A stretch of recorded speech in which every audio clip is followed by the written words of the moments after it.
Good evening, sir. I am Mark M. Sarbida, and I'm going to explain the common ship stresses. First is hugging. Occurs when the ship center experiences upward buoyant forces due to being supported by the wave crest, while the bow and stern are subjected to downward forces from the weight of the ship. The effect of this hugging is the ship's keel bends upward in the center, stressing the upper deck in tension and the bottom in compression. Ang hagi ay isang uri ng stress o pagpapangit ang nararanasan ng isang barko kapag ang gitnang bahagi nito ay lumulubog ng bahagya at ang mga dulo o bow at stern ay tumataas ng bahagya. Ang sanhi ng paghaging ay pagkakaiba sa buoyancy at timbang kapag ang bigat ng kargamento o struktura ng barko ay mas nakatuon sa gitnang bahagi habang ang buoyancy o pwersa ay mas malakas sa magkabilang dulo. Nakakaranas ng pataas na pwersa sa mga dulo at pababang pwersa sa gitna. Kaya ang isang barko masisira sa gitna o magka-crack yung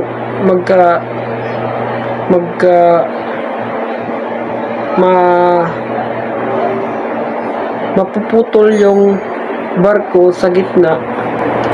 Pangalawa ay sagging. Sagging happens when the bow and stern are supported by wave crest while the center of the ship is in a wave trough, causing downward forces in the center. Effect: the ship's keel bends downward, stressing the bottom and tension on the upper. Ang sagging ay kabaliktaran ng hugging. Ang sagging ay isang uri ng structural stress na nararanasan ng isang barko kapag ang gitnang bahagi nito ay bahagyang tumataas habang ang mga dulo nito o bow at stern ay lumulubog.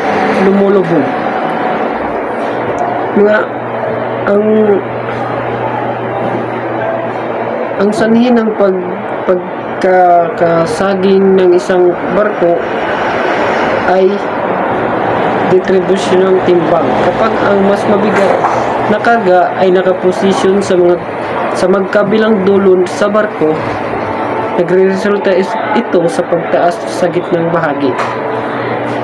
Kaya ang isang barko o ang welding joint sa isang barko sa gitna magka-crack, kaya ang isang barko ma-split into two pieces kapag ito ay hindi nakontrol.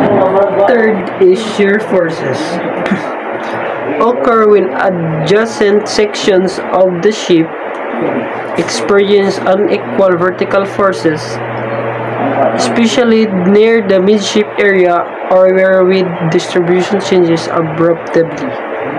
Effect: causes structural deformation and potential failure at weak points, deck in compression.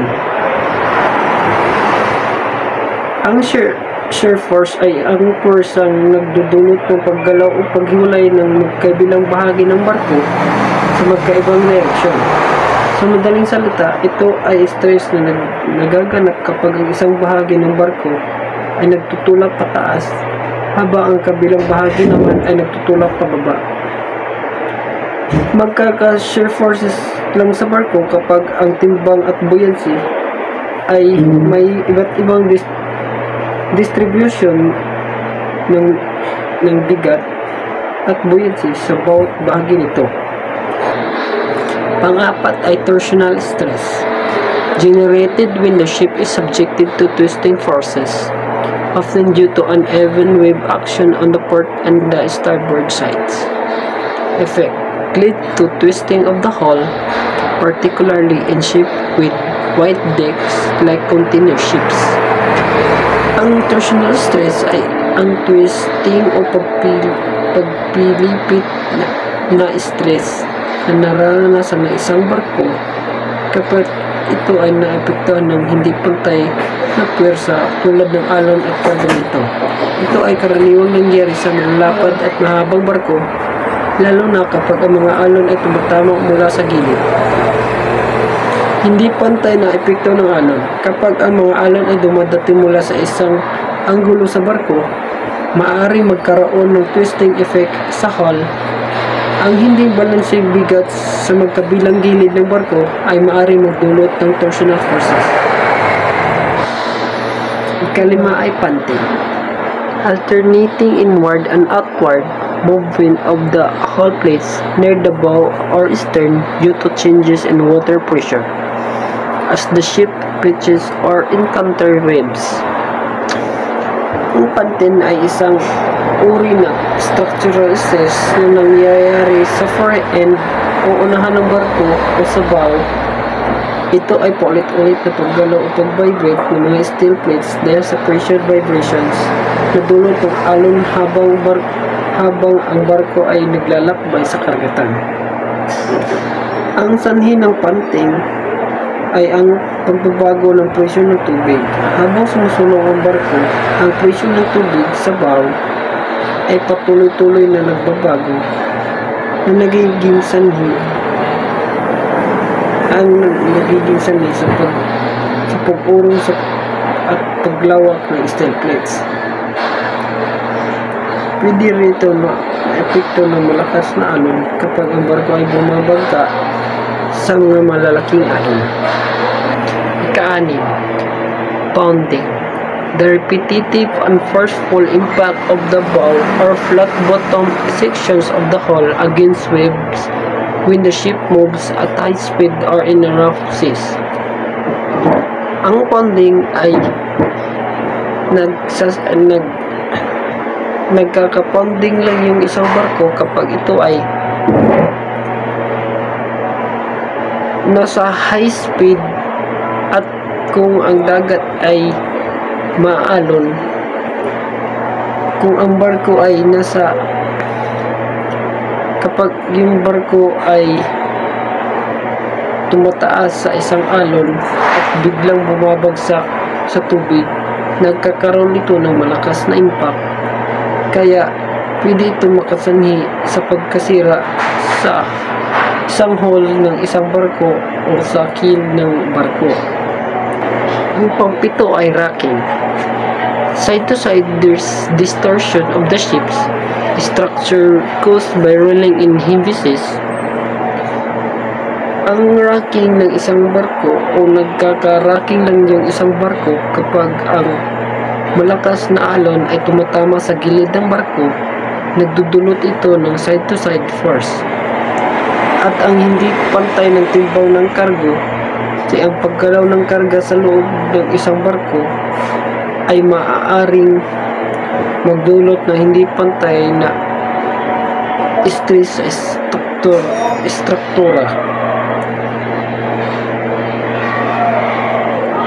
At pwede rin itong magsanhi ng isang rocking stress.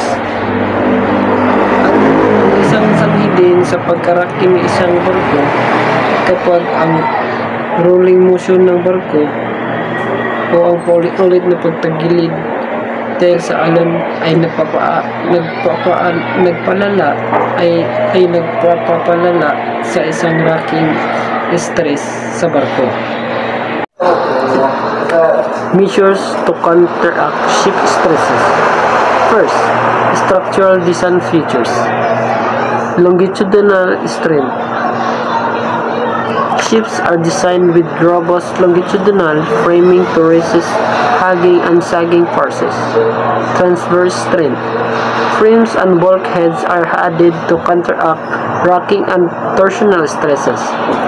Double bottom construction provides extra strength and distributes loads evenly, reducing shear and bending stresses. Reinforced bow and stern areas, strengthened with thicker plates to withstand panting and pounding stresses. Second, loading and ballasting practices. Proper cargo distribution. Evenly distribute cargo width to avoid excessive shear forces or uneven loading which can amplify sagging or hugging. Ballast management.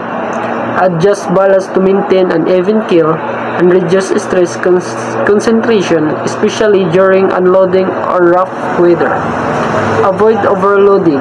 Adhere to the load line marks to ensure the ship is not overloaded. Minimize structural strain. Operational measures. Speed adjustments. Reduce speed in rough seas to minimize pounding and slamming forces. Course alteration.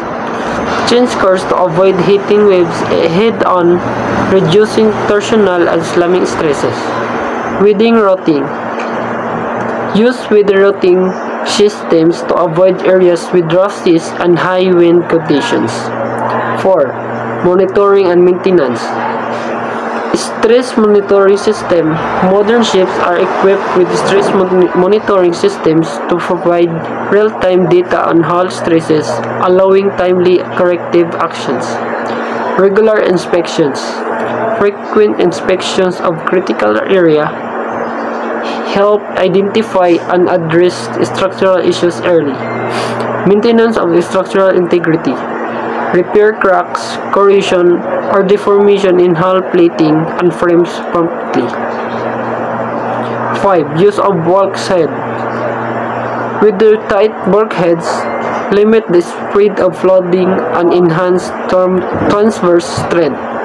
Collision of bulkheads. Protect the ship from damage caused by head-on impacts. 6. Dynamic stability management. Anti-roll systems. Use stabilizer fins or gyroscopic stabilizers to reduce rolling and its associated stresses. Trim optimization. Maintain an optimal trim to distribute stresses evenly across the hull. That's all. Thank you.